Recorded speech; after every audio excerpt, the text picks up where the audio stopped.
Nasihat buat anak. Seringkali Rasulullah Shallallahu Alaihi Wasallam mengingatkan agar kita berbakti kepada orang tua kita, memuliakan dan mengabdi kepada mereka. Sehingga jika ada anak yang durhaka kepada orang tuanya, maka ia adalah orang yang bakal sengsara di dunia dan di akhirat. Dan termasuk dosa yang akan didahulukan hukumannya di dunia sebelum di akhirat adalah dosa durhaka kepada orang tua. Untuk memupuk benih bakti seorang anak kepada orang tua adalah dengan sering-sering kita menghadirkan besarnya makna perjuangan orang tua terhadap anak-anaknya di saat sang anak masih kecil. Sungguh, suatu pengabdian yang tiada tandingnya. Orang tua rela sakit demi anak, tidak nyenyak tidur demi anak, dan begitu seterusnya. Perjuangan demi perjuangan beliau jalani, pengabdian demi pengabdian beliau lalui, semuanya adalah demi anak.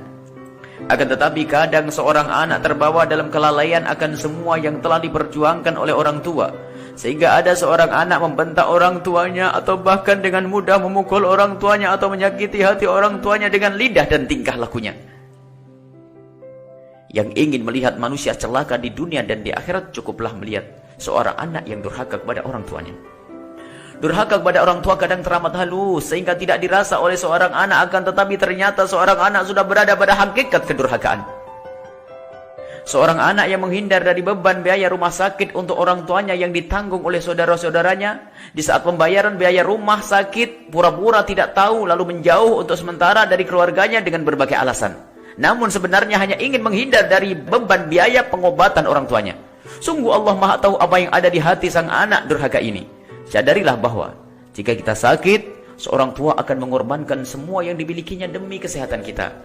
Ada lagi seorang yang durhaka dengan memanfaatkan kebaikan orang tua.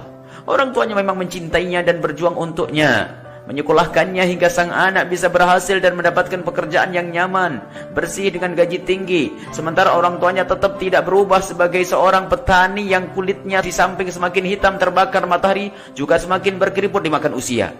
Akan tetapi keberhasilan sang anak tidak merubah keadaan orang tuanya. Bahkan mungkin seorang anak dengan tanpa hati nurani telah menjadikan sang ibu babu di rumahnya yang mencuci bajunya dan menyiapkan makanan sang anak. Sungguh ini adalah anak durhaka yang susah bertobat, sebab ia tidak sadar jika yang demikian itu adalah durhaka. Ada lagi durhaka yang tidak dirasakan oleh seorang anak, yaitu dikala orang tua yang sudah keriput itu tidak lagi dianggap nyaman keberadaannya di meja makan bersama, maka seorang tua pun dibuatkan meja kecil di ruang yang agak terpisah agar tidak mengganggu. Dan hanya orang durhakalah yang menganggap orang tuanya mengganggu. Cukuplah orang tua kita capek di saat kita masih kecil, giliran kita sudah dewasa dan orang tua kita semakin lemah, mari kita muliakan dan kita layani orang tua kita. Mengabdi berangkat dari hati yang tulus karena Allah Subhanahu wa taala, bukan hanya takut dihujat oleh masyarakat. Sebab ada orang yang mengabdi dan berlemah lembut kepada orang tuanya di depan teman dan tetangganya, akan tetapi di saat tidak ada yang melihatnya, maka pengabdian yang lemah lembut itu pun hilang. Semoga kita digolongkan sebagai anak-anak yang bisa benar-benar mengabdi dan berbakti kepada orang tua. Wallahu a'lam bishawab.